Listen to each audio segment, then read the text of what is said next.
ሁለተኛ ሳሙኤል ምዕራፍ 15። ከዚህ በኋላ አቤሴሎም ሰረገላና ፈረሶች እንዲሁም ፊቱ የሚሮጡ 50 ሰዎች ለራሱ አዘጋጀ። አቤሴሎምም በማለዳ ተነስቶ ወደ ከተማይቱ መግቢያ በር በሚወስደው መንገድ ዳር ሆን ብሎ ይቆም ነበር። ማናቸውም ባለ ጉዳይ አቤቱታውን ለንጉሡ አቅርቦ ለማስወሰን በሚመጣበት ጊዜ ሁሉ አቤሴሎም ወደ እርሱ እየጠራ አንተ ከየትኛው ከተማ ነው የመጣኸው በማለት ይጠይቀዋል። ያም ሰው አገልጋይ ከአንዱ የእስራኤል ነገዶች ነው ብሎ ይመልስለታል። ከዚያም አቤሴሎም ተመልከት፣ ጉዳይህማ ትክክልና ተገቢ ነው፣ የትኛው የንጉሥ እንደራሴ ነው ታዲያ የሚያይልህ ይለዋል። ቀጥል አድርጎ ምነው ዳኛ ሆኜ በምድሪቱ ላይ በተሾምኩ፣ አቤቱታ ወይም ክስ ያለበት ሁሉ ወደ እኔ እየመጣ ፍትሕ እንዲያገኝ አደርገው ነበር ይል ነበር። እንዲሁም ማናቸውም ሰው ወደ እርሱ ቀርቦ እጅ በሚነሳው ጊዜ አቤሴሎም እጁን ዘርግቶ ይይዘውና ይስመው ነበር። አቤሴሎም ፍትሕ ለማግኘት ወደ ንጉሡ የሚመጣውን እስራኤላዊ ሁሉ የሚቀርበው በዚህ መንገድ ስለነበር የእስራኤልን ሰዎች ልብ ሰረቀ። ከ4 ዓመት በኋላም አቤሴሎም ንጉሡን እንዲህ አለው፣ ለእግዚአብሔር የተሳልሁትን ስዕለት ለማድረስ ወደ ኬብሮን እንዲሄድ ፍቀድልኝ።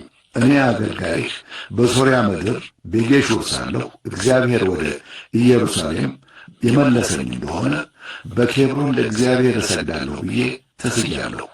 ንጉሡም በሰላም ሂድ አለው። ስለዚህ አቤሴሎም ወደ ኬብሮን ሄደ። ከዚያም አቤሴሎም የቀንደ መለከት ድምፅ ስትሰሙ አቤሴሎም በኬብሮን ነገሠ በሉ የሚሉ የምስጢር ሠራተኞችን በመላው የእስራኤል ነገዶች አሰማራ። ከኢየሩሳሌምም 200 ሰዎች አብረውት ሄዱ። በእንግድነት ተጋብዘው በየዋህነት ከመሄዳቸው በስተቀር ስለ ጉዳዩ የሚያውቁት አንዳችም ነገር አልነበረም። አቤሴሎም መሥዋዕት በሚያቀርብበት ጊዜ የዳዊት አማካሪ የሆነው ጌሎዋዊው አኪጦፌል ከአገሩ ከጊሎ ወደ እርሱ እንዲመጣ ላከበት። ስለዚህ ሴራው ጥንካሬ አገኘ። የአቤሴሎምም ተከታዮች ቁጥር እየጨመረ መጣ። መልእክተኛም መጥቶ የእስራኤል ሰዎች ልብ ከአቤሴሎም ጋር ሆኗል ብሎ ለዳዊት ነገረው። ከዚያም ዳዊት በኢየሩሳሌም ላሉት ሹማምንት ሁሉ ተነሱ፣ እንሽሽ፣ ያለበለዚያ አንዳችንም ከአቤሴሎም እጅ ማምለጥ አንችልም። አሁኑኑ ከዚህ መውጣት አለብን፣ ካልሆነ ገስግሶ መጥቶ ከያዘን እኛን ያጠፋናል፣ ከተማይቱንም በሰይፍ ይመታታል አላቸው። የንጉሡ ሹማምንትም ጌታችን ንጉሡ የመረጠውን ሁሉ ለማድረግ እኛ አገልጋዮችህ ዝግጁ ነን ብለው መለሱለት። ንጉሡ ከመላው ቤተሰቡ ጋር ወጣ። ቤተ መንግሥቱንም እንዲጠብቁ 10 ቁባቶች አስቀረ። ስለዚህ ንጉሡ መላውን ሕዝብ አስከትሎ ወጣ። ጥቂት ርቀው ከሄዱ በኋላም በአንዲት ቦታ ቆሙ። ሰዎቹ ሁሉ ከሊታውያን፣ ፌሊታውያን እንዲሁም ከጌት አብሮት የመጡትን 600 ጌታውያንን ሁሉ ጨምሮ ተሰልፈው በንጉሡ ፊት አለፉ። ንጉሡም ጌታዊውን ኢታይን እንዲህ አለው፣ ከእኛ ጋር የመጣኸው ለምንድን ነው? ተመለስና ከንጉሡ ከአቤሴሎም ጋር ተቀመጥ። አንተ ለራስህ ከአገርህ ተወስደህ የመጣ እንግዳ ነህ። የመጣኸውም ገና ትናንት ነው። ታዲያ የት እንደሚሄድ የማላውቀው ሰው እንዴት ዛሬ ከእኛ ጋር እንድትንከራተት ላድርግ? በል አሁንም ሰዎችህን ይዘህ ተመለስ፣ በጎነትና ታማኝነትህን ከአንተ ጋር ይሁን አለው። ኢታይ ግን ያው እግዚአብሔርን እንዲሁም በጌታዬ በንጉሡ እምላለሁ፣ ሕይወትም ይሁን ሞት በየትም ቦታ ንጉሥ ጌታዬ የሚሆነውን ሁሉ አገልጋይህም እንደዚያው ይሆናል ብሎ መለሰለት። ዳዊትም ኢታይን በል እንግዲያው ቅደምና ሂድ አለው። ስለዚህ ጌታዊው ኢታይ ሰዎቹን ሁሉና አብረውት የነበሩትን ቤተሰቦቹን ይዞ ሄደ። ሕዝቡ ሁሉ በሚያልፍበትም ጊዜ ባላገሩ በሙሉ እየጮኸ አለቀሰ። ንጉሡም የቄድሮንን ሸለቆ ተሻገረ። ሕዝቡም ሁሉ ተሻግሮ ወደ ምድረ በዳው ተጓዘ። ሳዶቅም በዚያ ነበር። አብረውት የነበሩትም ሌዋውያን ሁሉ የእግዚአብሔርን የኪዳኑን ታቦት ተሸክመው ነበር። እነርሱም የእግዚአብሔርን ታቦት አሳረፉ። አብያታርም ሕዝቡ በሙሉ ከከተማይቱ ለቆ እስኪወጣ ድረስ መሥዋዕት አቀረበ። ከዚያም ንጉሡ ሰዶቅን እንዲህ አለው፣ አንተ የእግዚአብሔርን ታቦት ወደ ከተማይቱ ይዘህ ተመለስ። በእግዚአብሔር ፊት ሞገስ አግኝቼ እንደሆነ እርሱ እኔንም መልሶ ታቦቱንና ማደሪያውን እንደገና ለማየት ያበቃኛል።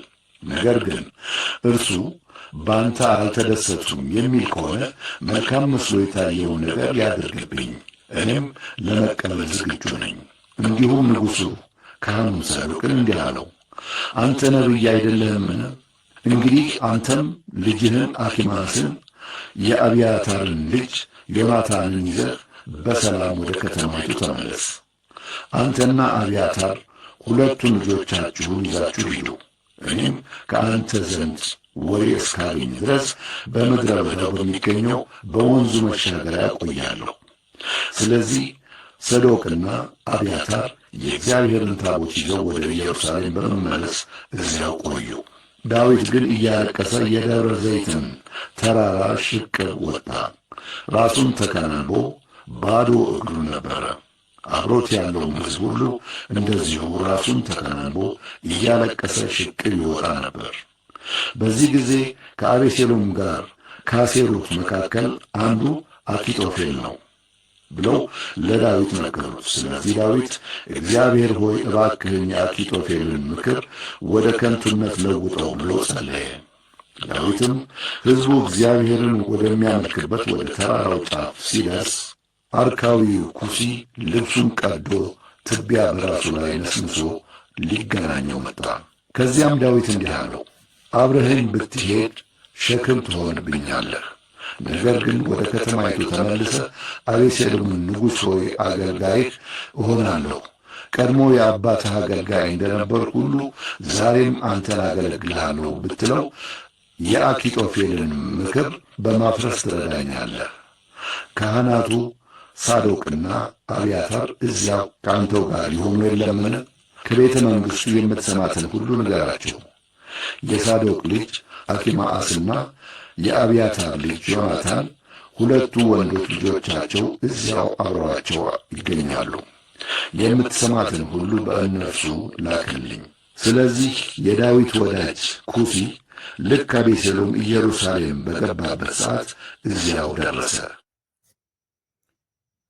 ከሰማችሁት መልእክት የተረዳችሁትንና ለሕይወታችሁ ትምህርት ሊሆን ይችላል ብላችሁ የተቀበላችሁትን ነገር ከስር በኮሜንት ላይ አስፍሩልኝ።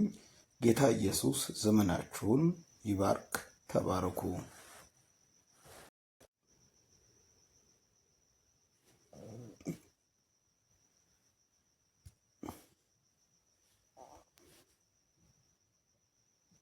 ሁለተኛ ሳሙኤል ምዕራፍ 16 ዳዊት ከተራራው ጫፍ ባሻገር ለመሆኑን መላው እስራኤል ይሰማና አብረው ያለው